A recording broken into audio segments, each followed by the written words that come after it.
I'm heading out today, so please take care of the house. Here's the key. I was sick of my mother-in-law Megan's habit of dumping household chores on me like this. I asked my husband Richard to speak to Megan about it, but she managed to win over my father-in-law Brian with her crocodile tears, making the family accept that it's okay to pile chores on me. And you still haven't cleaned the bathroom. I wanted to shower before Brian gets back. Hey, I'm tired. Give me a massage. She started treating me like a housekeeper. While massaging Megan, I realized something. That's when I started planning to kick her out. I'm Christina, 24 years old. I've been a housewife since marrying Richard 2 years ago. I always dreamed of this lifestyle and was quite happy with it. Richard, whom I met in a college club, was surprisingly mature and cool for his age. He was initially quiet but turned out to be just shy. After a few group hangouts, he started talking to me. We found a lot in common, from hobbies to food preferences, and quickly became friends. Before long, we were hanging out alone more often than with our friends. He promised to me on my birthday in our junior year of college. We were dining in a somewhat fancy restaurant when I mentioned, I'm 21 now, I should start thinking about a job. Richard's proposal was, why don't you work for me? Knowing my dream was to be a housewife, Richard promised to work hard so that my dream would come true. We got engaged in college, but living together would wait until after graduation. That was the condition set by my parents. We used our savings from part-time jobs along with money our parents had set aside for our wedding. We decided not to rely on our parents for our new life, so we rented a small apartment we could afford on Richard's starting salary. The apartment was small and a bit far from the station, but married life was fun. Preparing breakfast and sandwiches for Richard, welcoming him home, having dinner, and sleeping together in our small bed were all enjoyable. Still, at that time, I wished for a slightly better life. Looking back, maybe we were happier living just the two of us. Everything fell apart 6 months ago. Richard's parents lived in New Orleans due to his father Brian's job, while Richard, my parents, and I lived in Boston. Brian got transferred back to Boston and they suggested buying a two-family home. Thinking, parents-in-law were in their 50s, healthy, and had no chronic illnesses. I accepted the offer thinking it wouldn't affect our lifestyle much. Living in a two-family home will be much better than directly sharing a space, I thought, and welcomed the idea. Brian had a well-paying job, so money wasn't an issue. Brian took care of most of the mortgage payments. For Richard, it was just like paying the rent we had always paid. So we were delighted to move into a bigger, detached house without changing our budget. We hadn't spent much time with Richard's parents, who always lived in New Orleans. We only met them at family gatherings or weddings. Despite this, we had high hopes, thinking, they're Richard's parents, they must be good people. Little did we know about Megan's challenging personality. We renovated a pre-owned duplex and were able to move in about 3 months after the in-laws suggested it. We moved in mid-December. Due to the layout, the more spacious first floor went to the in-laws. We took the slightly smaller second floor with a balcony. The entrances were separate. Next to the in-laws' entrance was a staircase that led to our own entrance. The in-laws were planning to move in April of the following year. They wanted to bring some of their furniture and clothes during the holiday season before the New Year. So we suggested celebrating New Year together. Brian said he was free starting the 28th, so even if they arrived on the 30th, we would have 2 days to settle in. We thought everything would be set by the night of the 31st if all 4 of us worked together, but only the stuff arrived on the 29th. The in-laws didn't show up until the evening of the 31st. Brian apologized, explaining that Megan had refused to come until the last minute. Megan saw the unopened boxes and said, "Oh, you left them like that?" We had considered unpacking but decided against it after discussing with Richard. When Richard explained, Megan lazily twirled her hair and said, "You could have unpacked." The unpackaging didn't finish that day. We had planned to dine in the spacious living room on the first floor but had to settle for our second floor home. The in-laws seemed to enjoy the meal and they relaxed in our living room afterward. Brian kept saying, "We need to unpack," but Megan said she was super tired from the move and just lounged on our sofa watching the New Year countdown on TV. With Megan unwilling to help, the three of us went to the in-laws side to finish unpacking. When we came back to our place to toast the new year, Megan was gone. We found her sleeping in our bedroom, still dressed. Both the living room and bedroom TVs were on, and she had helped herself to the champagne and mixed nuts I had set aside for toasting. Brian apologized, saying, "Megan must have been really tired from the move. We did unpack right away, so please be understanding." I knew it wasn't Brian's fault. We let him sleep in our bedroom, and Richard and I slept in the living room. The next morning, Megan was the last to wake up, and Brian. To our surprise, after getting dressed, Megan told us she was going to meet some friends in Boston and quickly left while we were still unpacking. Brian was understandably upset about this, so ironically, Richard and I ended up calming him down. Late that night, Megan came back slightly tipsy and without any explanation, went straight to our bedroom and fell asleep. Angered by this as well, Brian said he was going to sleep on the sofa at in-laws' house and stormed out. The next day, Brian left to visit an executive in Boston who had helped him in the past. Megan woke up later and also went out with friends. Somehow, Megan returned in the evening with a cheerful Brian. Richard and I had managed to finish unpacking after the in-laws left, and Brian seemed pleased with the progress. We had mostly set up the in-laws' bedroom too, so they slept there that night, allowing me to finally sleep in my own bed. The next day, the in-laws headed back to New Orleans. After seeing them off, I felt suddenly exhausted. Lying on the living room sofa, Richard apologized. "Mom is too free-spirited. I didn't think she would be like this. Sorry for making you do all the work, Christina. But once they have moved, they'll be living separately, so we won't have to deal with this anymore." I was frustrated with Megan, who had a habit of imposing her will on others, but I didn't complain, figuring it wouldn't matter much after the move. However, Megan's selfish behavior only escalated. When spring arrived, along with Brian's job transfer, the in-laws moved in, and again, I was expected to help unpack. About 2 months after they moved in, Megan started coming over to our house. Usually, after sending Richard off and finishing breakfast cleanup, Megan would arrive around 10 a.m., all dolled up. "Hey, I'm heading out today. Please take care of the house. Here's the key," she would say, handing me the key to her house before leaving. I reluctantly ended up doing the chores for their home too. Megan would typically return around 6 p.m., nonchalantly greet Brian, and retrieve the key from me. At first, it was just once a week, but Megan gradually increased the frequency of her visits, making me more and more responsible for their housework. One day, I told her I have my own chores, I can't do this anymore. Megan walked into my house, looked around, and said, "Everything's clean, isn't it? You get your chores done so quickly, Christina, you can handle ours easily," and left the key on the living room table before heading out. I decided it wasn't a good idea to bring this up directly with Brian, so I talked to Richard. After apologizing for Megan's behavior, he said, "You can ignore Mom's demands." "I can't just ignore them," I protested. Finally, Richard agreed to address the issue with Megan when Brian was around. They planned to talk during a meal on Brian's day off. As usual, Megan pretended to be engrossed in the TV while I was cooking. In the presence of Brian, Megan acts as if she is doing normal housework. During dinner, Richard said, "Mom, it's okay if you go out, but don't push your housework onto Christina."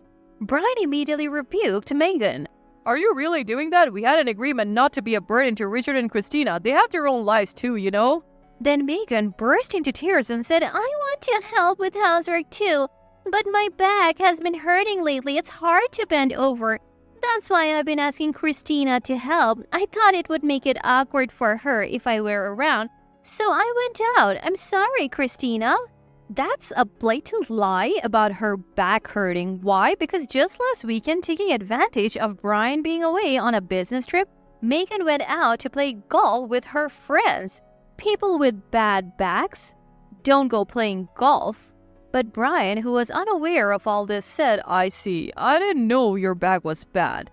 Christina, could you help with the chores until she feels better? I'll of course pay you extra for it." Brian's anger seemed to evaporate as he became concerned for Megan and turned to me for help. Richard seemed to understand as well, saying, So that's why." Once we were alone, back at our house next door, I told him Megan's back pain was a lie. "But Dad said he's giving us money and you have always managed So why not? We can be a bit laid back about our own stuff. I'll even tell Dad to make sure you get paid well, so you can buy whatever you want. Just give me a little more allowance in return," he said with a smile. Something we realized after parents-in-law moved here is that the father-son duo, Brian and Richard, are too kind-hearted. They have basic common sense and show anger when it's violated, but their kindness means they easily forgive Megan's filmsy excuses. Megan knew this, so she told convincing lies to get Brian and Richard on her side. Once Brian started giving her an allowance for housework, she began to neglect her chores even more.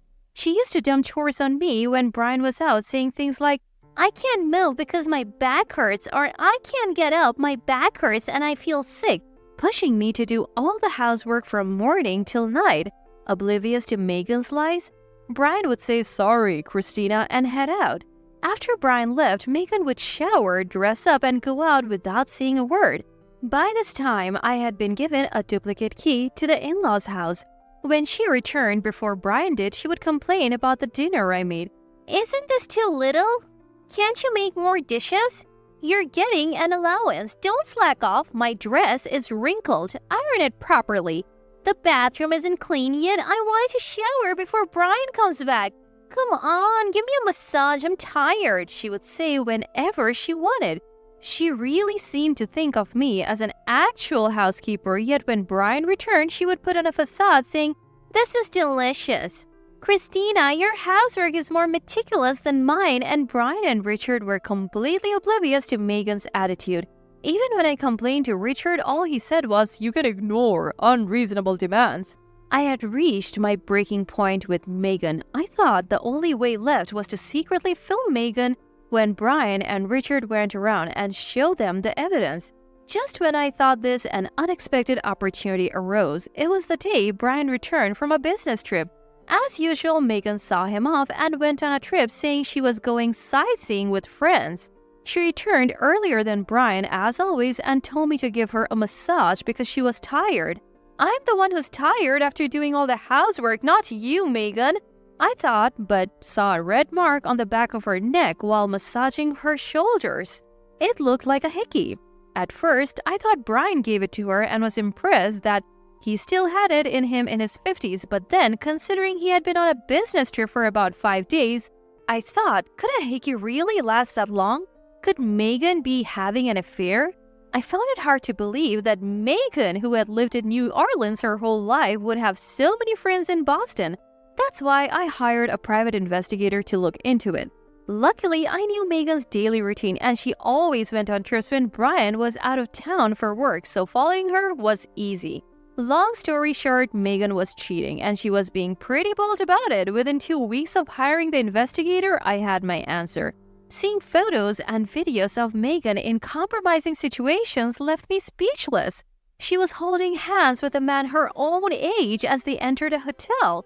The pictures even showed her passionately kissing the guy at the hotel bar. It was riskier than I had imagined. I was shaking with anger, not just because she was neglecting her housework to have an affair, but because she was betraying someone as kind as Brian.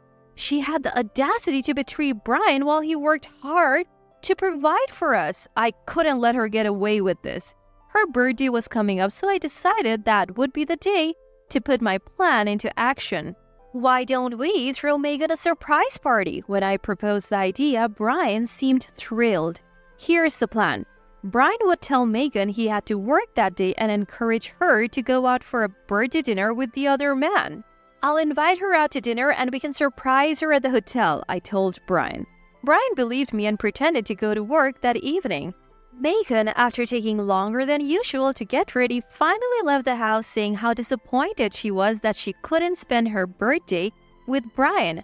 I had the investigator tail her, and it seemed she did go to the usual hotel where she met her lover. Had she gone somewhere else, I would have had to quickly notify Brian about a change of plans, but luckily, she chose the usual place. As soon as I got word that Megan had arrived at the hotel, I headed there by taxi. We have to expose the truth to Brian before she goes into the room with that man. By the time I arrived, Brian had also sent me a message saying he was there. I knew where they were sitting from the investigator, so I told Brian We still have time before our reservation and led him to the bar. While walking to the bar, Brian was excited, asking things like, Do you think Megan will like this gift? Do you think the surprise will go well? It pained me to see his happiness, but I had to go through with my plan for his sake. Since I knew what Megan was wearing, I was able to identify her from behind. I chose a spot where we could clearly see her back. From there, I thought I'd be able to see Megan and the man as they moved, and sure enough, I could. About 20 minutes after sitting down with Brian, Megan, probably thinking about moving to a hotel room, wrapped her arm around the man's and started to work off in a flirty manner. I had a perfect view of Megan's profile. I glanced at Brian, wondering what if he hadn't noticed. Brian was staring, lost for words. Then after about 5 seconds of shock, Brian ran after Megan, catching her by the arm near the bar's exit. What? Megan looked stunned. Megan, what are you doing here? Who is this guy? Oh, What's going on? the surprised one was the man. Brian, demanding an explanation, told the man, She's my wife. I need to talk to her. Sorry, but you should go home now. And walked out of the bar, still holding Megan's arm. I quickly settled the bill for Brian and me and followed them. In the taxi back, Megan seemed to realize her situation and kept saying, It's not like that, Brian. Brian said nothing. When we got home, Brian told me, I would like for you to go home too, Christina. I said, okay, but concerned that kind-hearted Brian might get fooled by Megan again. I discreetly went to the in-laws' house with the incriminating photos and hid to observe their living room. What was that about? You're misunderstanding. Megan began making excuses to an angry Brian. I went out drinking because celebrating my birthday alone was boring. I had too much to drink and the guy next to me offered to help. He said he would walk me to a taxi because I was stumbling. Brian seemed close to being fooled by Megan's smooth excuses. I couldn't keep quiet. Bursting into the living room, I yelled, Don't be fooled, Brian. Megan is having an affair and it's not the first time she's met that man. What? Christina, don't say things you don't understand. Eavesdropping is the worst. Brian, look at this. I handed Brian the evidence photos. What's this bunch of papers? Megan, who had been confident, started to panic when she realized what was handed to Brian were photos. No, I didn't do it. These pictures are fake. Megan was yelling this, but Brian was quietly looking through the photos one by one. After seeing them all, he shouted, You're the worst, Megan. Do you even realize what you have done? I told you.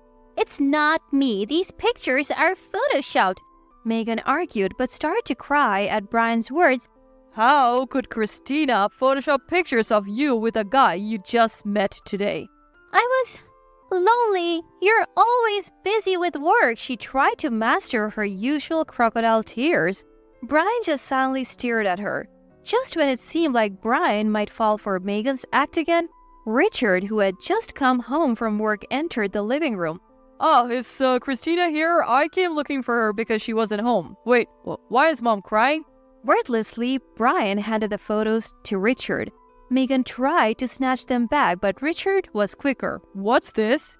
As you can see, it looks like Megan has been having an affair. It's not what it looks like. The devil made me do it, Richard. You understand, right? As Megan tried to cling to Richard, he swatted her away. Don't touch me! Megan collapsed in exaggerated tears. Brian then said forcefully, Get out! I won't. Absolutely not. Please forgive me, okay? She repeated, but Brian ignored her. Megan must have realized that saying anything more was futile. She got up weakly and started packing her things. Finally, she yelled at Brian, Fine, he listens to me and only loves me.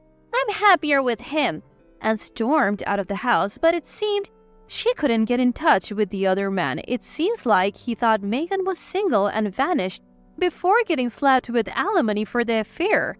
Megan returned the next day and tearfully apologized to Brian, saying, I'm sorry. This time, it wasn't her exaggerated sobbing ad. As she left the house, she seemed genuinely remorseful. Still, Brian didn't forgive Megan. He changed the locks on their house that same day and kicked her out for good. Half a year has passed since then and my parents-in-law have divorced. Megan was adamant about not divorcing, saying things like, "I'll fight it in court." But since she was 100% at fault, she couldn't get a lawyer to take her case seriously, so they divorced. There was no alimony claim against Megan and likewise no division of property. Since I was the one who initiated their divorce indirectly, I apologized to Brian for it. He thanked me, saying, "I'm glad you told me. I didn't know she was that kind of woman. Thanks to you, Christina, I found out." When he found out I had used a private investigator, he asked, "Do you know who the guy is?" I did. So when I told him, Brian said he met the guy. A graduate student who thought Megan was a single 40-year-old. He profusely apologized, saying he has no idea she was married. Brian chose not to demand alimony from the guy as long as he never met with Megan again. The man agreed, saying, "I had no intention of meeting her again, even if she became single." Megan, who had been living off Brian's credit card, was struggling to make ends meet after being thrown out without any division of property. She regularly showed up near our place asking Brian and Richard for forgiveness and even for money. I have also been approached a few times with Megan asking me to help them reconcile. Brian, now fed up with Megan, sold the house that was under mortgage and bought a new one elsewhere. Both Brian and Richard considered moving out but decided against it, as I had no issue with kind-hearted Brian and it would be hard for him to live alone. Since moving to the new place, Megan hasn't bothered us and we're living happily. Brian always compliments me on my housekeeping, and ever since finding out that I'm pregnant last month, both Richard and Brian have been helping out more around the house. While my first pregnancy and the upcoming birth do make me anxious, the stress-inducing Megan is gone. And with kind Richard and Brian around, I think everything will be okay.